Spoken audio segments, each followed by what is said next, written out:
자유한국당에서 15명만 가담하면 제명이 된다는 얘기거든요. 저는 가능하다고 봐요. 가능합니다 이번에. 예. 예. 내가 자유한국당 의원이면 거기에 가담하겠어요. 왜냐면 근데 내년 총선 생각하면 그러니까요. 빨리 자르고 가는 게 낫지. 그러니까 이제 그런 식으로 해서 제명이 되면은 네. 아니 다시는 또 그런 국회의원이 나오겠어요. 그러니까 이제 그런 식으로 해결을 해야지 그냥 막 이런 일이 생겼다고 막 극단적인 법을 알았어요. 만들고. 근데 지금 자유한국당 징계 처리는 네. 저는 사실상 꼼수 징계 그리고 사실상 면죄부를 줬다. 저는 이렇게 생각하거든요. 왜냐하면 이종명 의원은 자유한국당 의총 가면 3분의 2 못 넘을 것 같아요. 그러면 윤리에서 제명한 거 있잖아요. 그게 네. 무효가 돼요. 아. 그렇게 되고요. 김진태, 김순례 두 의원은 전당대회 출마했다. 물론 당규 7조에 그렇게 있더구만요. 네. 뭐 유예한다. 네. 근데 만약에 이종명 의원이 자유한국당 의총에서 제명 처리가 된다. 네. 그럼 바로 타겟이 김진태, 김순례로 갈 거 아니에요. 그렇겠죠. 그럼 두 사람은 이종명 지키기 운동을 할 거라고요. 또 전당대회 기간이고. 그래서 사실은 시간 끌기 작전으로 후지부지 될 가능성이 높아요. 오히려 본회의장에서 제명을 추진하는 게 훨씬 더 그래요. 빠를 수 있어요. 그러니까 지금 제명이 두 네. 가지 건인데 당 제명이 있고 네, 네. 당 제명을 하다가도 국회의원직으로 유지되죠. 네, 네. 근데 당 제명은 어려울 수도 있어요.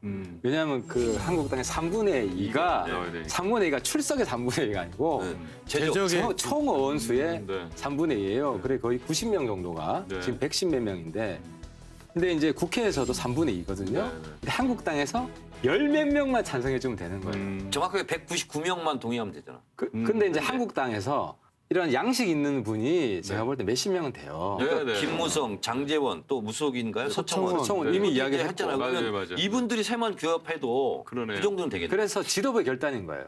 이거를 이제 본회의 상정하려면 네. 지도부가 합의만 해주면 저는 뭐 근데 충분히 머리는 아플 것 같아. 내년 총선까지 이게 가거든. 그러면 호남뿐만 아니라 수도권까지 자유한국당 전멸이에요. 이걸 가지고. 네. 그러니까 조기에 수습해야 됩니다. 그래서 종합해서 얘기하면 지금 최근 들어서 여권에서 악재가 많이 나왔잖아요. 네. 근데 그 악재를 지금 한 번에. 자유한국당은 잘 뭐 요리도 못하고 그냥 네. 다 흘려보내는데 역전이 됐어요. 스스로 또 이런 악재를 만들어냈는데 네. 정말 여당은 야당복이 많다 그런 얘기가 나오잖아요. 그래서 제가 이제 얘기를 하는 겁니다. 그 이해찬 대표가 집권 이회창이 아니라 이해찬. 이해찬 대표가 20년 집권서를 얘기하는데 그 얘기하고 다니지 마라 그러세요. 내가 봐 이런 식으로 하면 20년 집권하겠어요.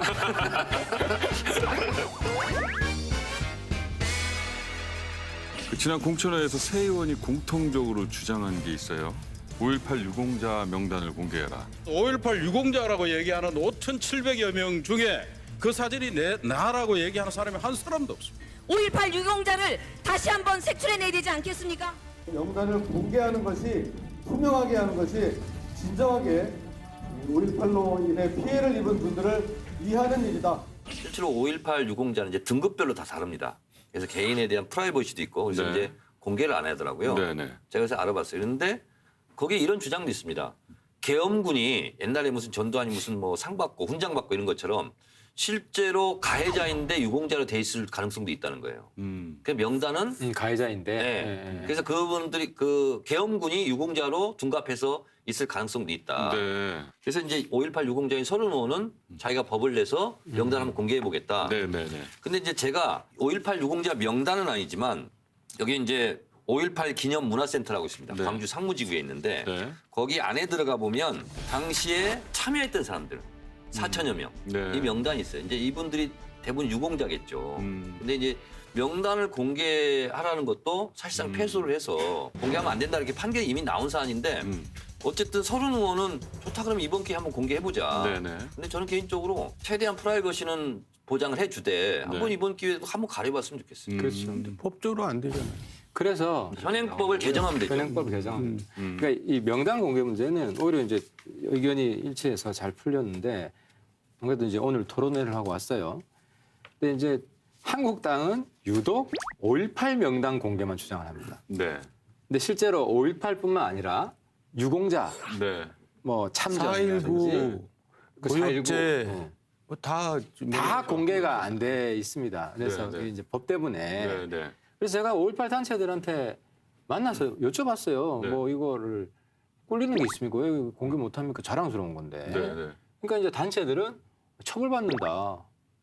현행법이. 현행법상 네, 공개하면 안 돼서. 네, 네. 처벌은 아니고 이게 이제 배상 청구를 해야 되겠죠. 그러니까 이제 법적으로 문제가 된다는 거죠. 그래서 제가 오늘 이제 말씀드린 것은 5.18 단체들만 이제 공개하면 또 다른 참전 뭐 다른 4.19 등등 네, 네, 형평성의 맞죠. 문제가 네, 네. 있으니까 앞장서서 공개하겠다고 이야기를 하고 그 유공자 단체들을 다 모아서 이 문제를 가지고 한번 공청회. 상의를 해보시라. 그래서 의견을 이제 통일하면 우리 국회가 명단 공개하는 걸 가능하게 법 개정을 하겠다. 네, 네. 그래서 뭐 대체로 이제 이런 의견에 동의를 하세요. 이제 근데 이제- 공개라는 것이 아예 그냥 뭐 인터넷 이런 데 공개하는 것만 공개가 아니고 네. 비공개적 공개가 있어요. 열람 가능. 의심스러운 사람들은 와서 봐라. 보시라. 그러니까 이제 다 열어놓는 것이 아니라 필요한 사람들이 와서 우리가 다 봤는데 그런 사실이 없다 이렇게 입증을 해주면 되잖아. 그러니까 이제 한국당의 주장에 좀 어폐가 있는 거는 그 명단 안에 북한군은 없을 거 아니에요. 네, 네. 그렇잖아요. 북한군은. 네, 그러니까 네. 북한군 개입을 주장하면서 명단을 보자는 거는 네. 이거는 안 맞는 거거든요. 아니, 별개의 그래서- 문제죠. 네, 별개의 문제인데 어쨌든 이번 기회에 이제 명단 공개에서 제일 중요한 것은 네. 지금 이름하고 생년월일은 나와 있습니다.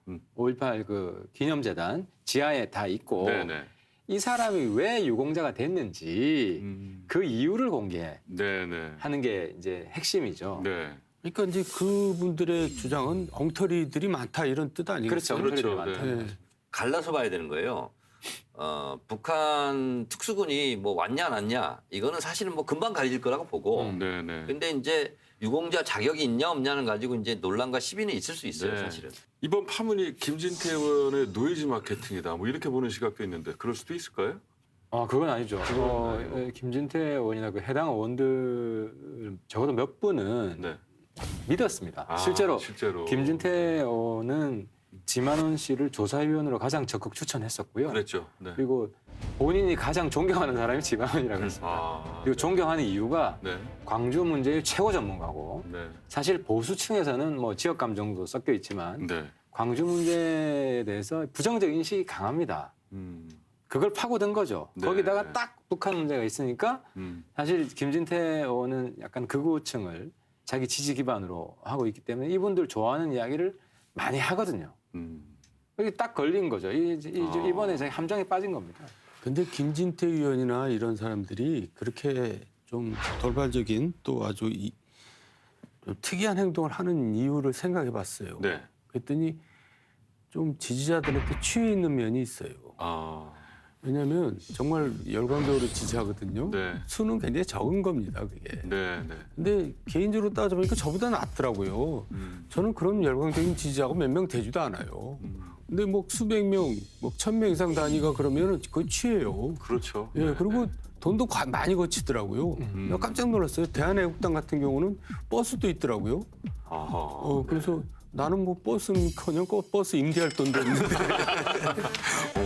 나보다 낫다 이런 생각을 하는데 네. 거의 취하게 됐죠. 그러니까 정치인들이 제일 못하는 게 자기 객관화거든요.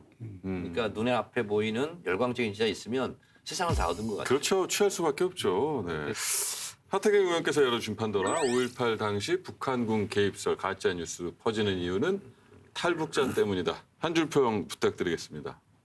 네, 오늘 아주 핵심적인 부분을 알게 돼서 아주 좋습니다. 네. 하태경 의원은 대지만한 투쟁의 최선봉이 되시죠. 앞으로 크게 될 인물이 겨우 지만원하고 투쟁합니까? 아니 그러니까 그 세력들을 어쨌든 잘 그냥 진압을 하든지 뭐 하든지 해야지. 두 번째 판도라는 정청래 전 의원께서 네. 열어주시죠. 박순자 의원 아들 프리패스 건으로 해서 다시 또 국회의원들이 또 물먹고 있습니다. 그리고 지난 2월 1일 날 어떤 60대 남성분이 차량을 돌진해서 국회에서 또 이렇게 분신을 시도하고 이런 사건도 좀 있었습니다. 그래서 준비했습니다. 국회가 불신받는 이유는 네. 국회의원들의 땡땡땡땡 때문이다. 특권 의식 때문이다. 아, 이렇게 한 번에 맞추네. 아니 왜 이렇게 쉽게 갖고 오셨어요 오늘은? 아니 나 이거 시간이 있으실 줄 알았는데. 이거 이야기하고 난 두자여가지고 두자 처음 특권, 받은 게 네. 투자 특권이잖아. 놀기 때문이다.